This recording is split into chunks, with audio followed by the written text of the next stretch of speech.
নমস্কার বন্ধুরা, আমার চ্যানেলে আপনাদের সকলকে স্বাগত জানিয়ে আর একটা নতুন ভিডিও নিয়ে চলে আসলাম। তো বন্ধুরা, আজকে দুপুরবেলা রান্না করব মুসুরির ডাল ও ডিমের কারি। তো মুসুরির ডালটা আমি সেদ্ধ করে রেখে দিয়েছি, আর এটা ডিমের কারির মশলাটা টমেটো, রসুন ও কাঁচা লঙ্কা আছে ওটাতে। আর এই যে ডিম সেদ্ধ করে আমি খোলা ছাড়িয়ে সুন্দর করে রেখে দিয়েছি। তো বন্ধুরা, রান্নাটা শুরু করা যাক তাহলে। তো বন্ধুরা, আমি এখানে কড়াই বসিয়ে দিয়েছি। এবার আমি একটু তেল দিয়ে দিচ্ছি, দিয়ে তাতে একটু 5 ফোড়ন দেব, দিয়ে ডালটা সাঁতলে নেব। তেলটা গরম হওয়া অবধি আমরা ওয়েট করব, কেননা কড়ার তেল সবসময় গরম করে নিতে হয়, না সেই তরকারির কোনো স্বাদ হয় না। তো বন্ধুরা, এখানে আমি 5 ফোড়ন দিয়ে দিয়েছি।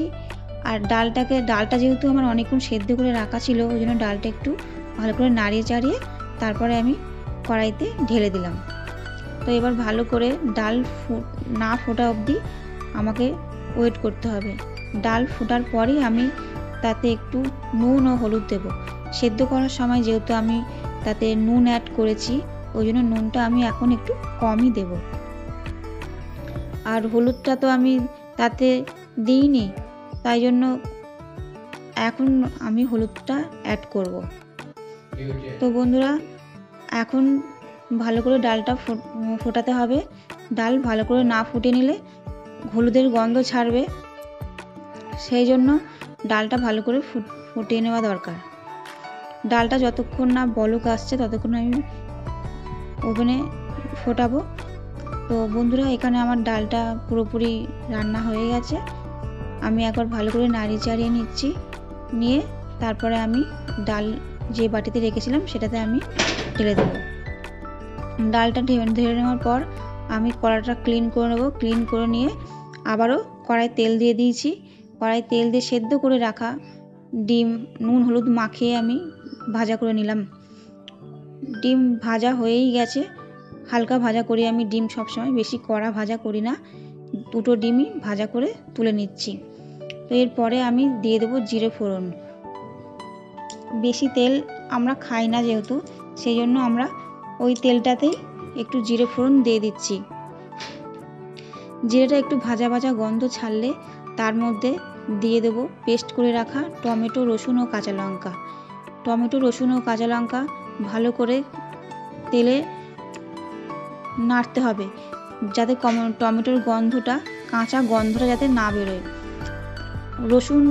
রসুন ও টমেটো দুটোরই একটা কাঁচা গন্ধ থাকে, সেই জন্য তেলে দিয়ে ভালো করে সেটাকে আগে নাড়িয়ে চাড়িয়ে নিতে হবে, যাতে কাঁচা গন্ধটা না লাগে।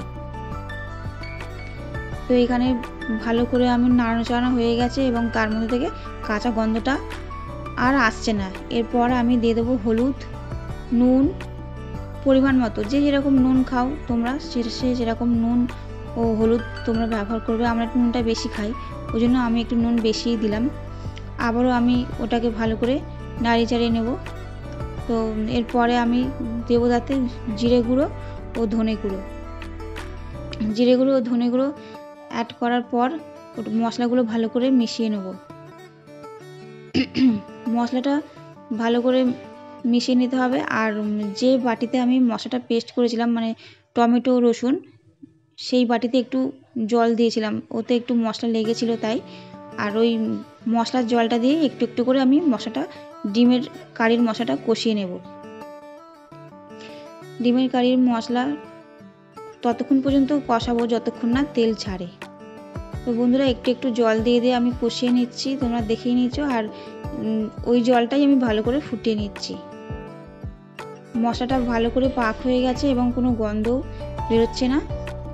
আর এখানে আমার ডিমের কারিটা পুরোপুরি রেডি হয়ে গেছে। আর আমি ওটাতে আমার হোমমেড একটা মশলা ছিল, আমি সেটাতে ইউজ করলাম। কি মশলা দিয়েছি সেটা তোমাদের সঙ্গে আমি পরে শেয়ার করব। আপাতত আমার ডিমের কারি রেডি হয়ে গেছে, আর এটা এবার সার্ভ করারও যোগ্য হয়ে গেছে। তো বন্ধুরা, আর তোমরা যদি কিছু জানতে চাও তাহলে অবশ্যই আমাকে কমেন্ট করো। আর আমার ডিমের কারিটা রেডি হয়ে গেছে, আমি এবার ডিমের কারিটা এবার নামিয়ে নেবো। দেখো তোমরা কত সুন্দর লঙ্কার গুঁড়ো না ইউজ করেও ডিমের কারিটা কত সুন্দর রং হয়েছে, রংটাও যেমন এসছে সেরকম খেতেও ততটাই সুস্বাদু হয়েছে। তো বন্ধুরা আজ তাহলে এত পর্যন্তই, দেখা হচ্ছে আবার নতুন কোনো ভিডিওতে। টাটা।